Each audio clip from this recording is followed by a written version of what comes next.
Ba't ka ba na-inlove kay Wala. Carla? Ano bang meron siya na wala sa iba?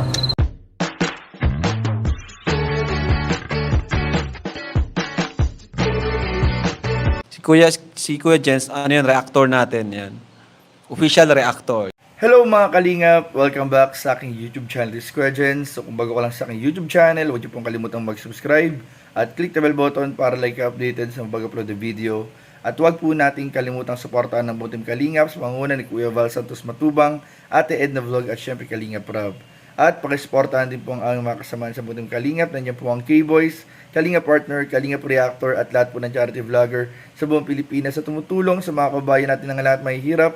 Suportahan po natin lahat guys. So ngayong araw mga Kalingap ay bibigyan po natin ng reaction video ang isang interview kay Papa Joms kung saan umamin po siya mga Kalingap ng kanilang estado ni Carla at ng kanilang nararamdaman sa bawat isa. Isa na nga po dito mga Kalingap kung saan siya talaga na in love o nabighani kay Carla po mga Kalingap at kung ano nga po mga Kalingap yung ibang mga expression po na kanyang nararamdaman, yung mga memories niya ni Carla na hindi niya makakalimutan. So tara panoorin po natin at mamaya bigyan natin ng reaction video in 5, 4, 3, 2 Ano ba kaya ang paborito mong memory kasama si Carla? Wow! Off ka muna.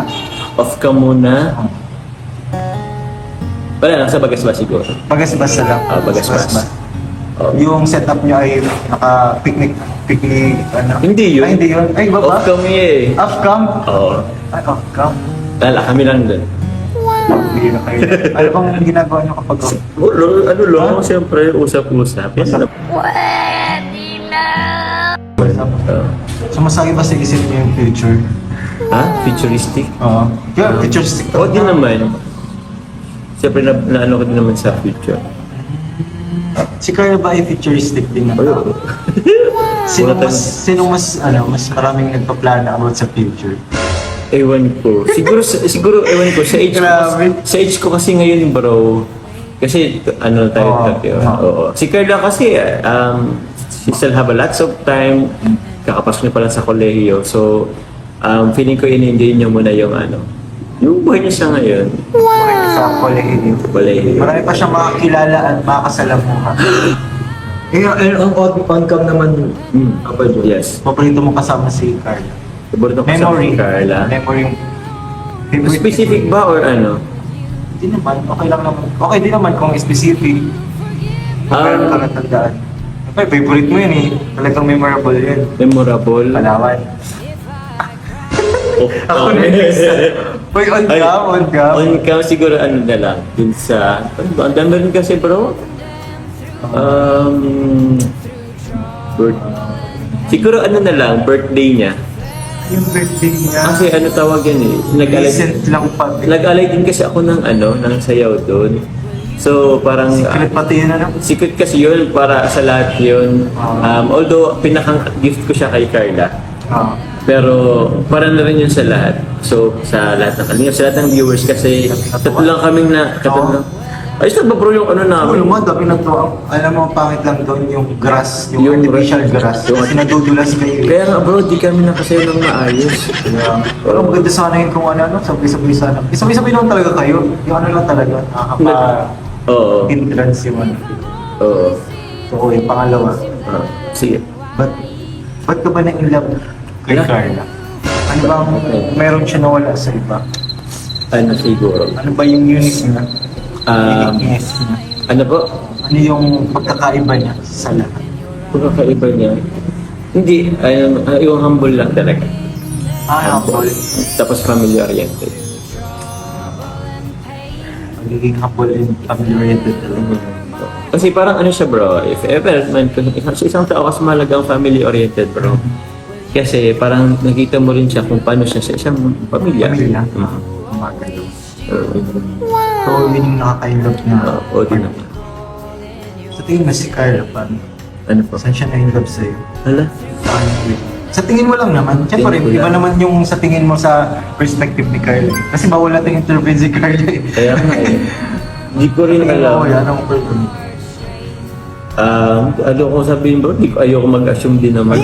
Kaya nga, ano lang yun, syempre, assumption lang naman. Assumption. Oo. Assumption lang? Oo, assumption yun. Kasi syempre, di ba, unless kung napag-usapan niyo yan, yung, ano bang, paano ka ba nilap sa akin?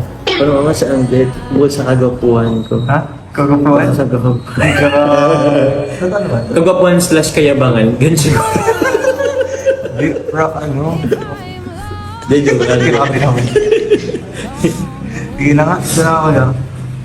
Tatanong ko rin ba sa yung first impression mo kay Carla? Kay Carla? Oo. First impression? First impression ko kay Carla? Oo. Parang, ewan ko kung ikaw nagtanong, pero natanong na Feeling yun ko, sa akin. natanong ko na ito eh. Oo, natanong mo na pala yan bro. Pero yun pa din, first impression mahihain, lalo nung una.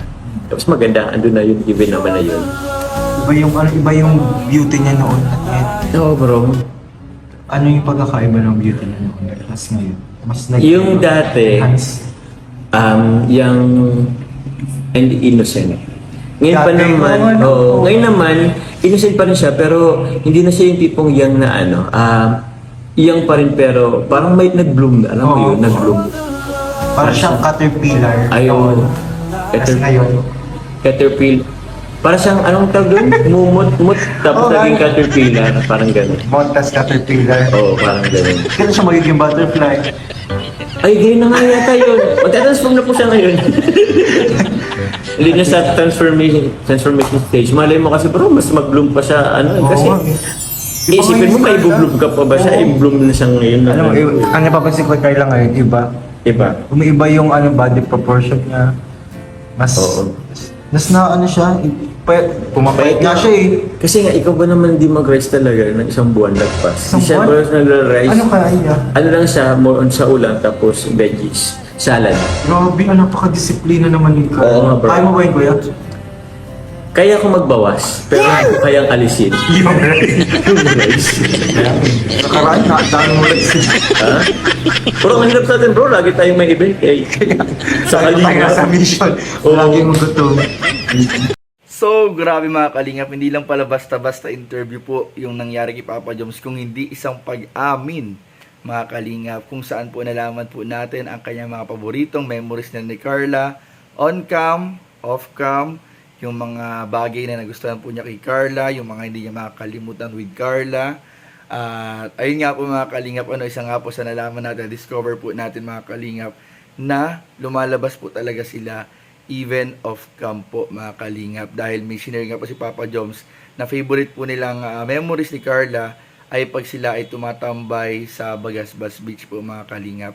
Para magpahangin, para magkwentuhan, mag-share ng kanila sa mga buhay-buhay nila. At ang hindi natin dito mga kalingap talaga pwedeng palampasin ay yung mga bagay na kanyang nagustuhan kay Carla. Lalong-lalo na yung pagiging humble at pagiging family-oriented. Na alam ko maraming mag-a-agree sa mga manonood, sa mga taga-suporta ng Jomcar, na yun din talaga yung isa sa kanilang nagustuhan kay Carla. Napaka-humble na tao, napaka-family-oriented, mapagmahal na anak at mga kapatid. At kapatid sa kanyang mga kapatid. Talagang lahat po tayo nakikita po natin kay Carla yung mga ganong kagandang katangian niya. Na talagang mas lalong nagpahanga po sa ating lahat. So, abangan pa po natin mga kalingap. Marami po tayong mga aabangan sa tambalang Jomcar. At syempre, ang papalapit pong Valentine's Day special celebration po nilang dalawa. Abangan po natin yan. So, yun lamang po. At maraming po salamat sa inyong panunood. Please don't forget to like, comment, share, and subscribe sa ating mga video. Maraming po salamat. God bless. Bye-bye.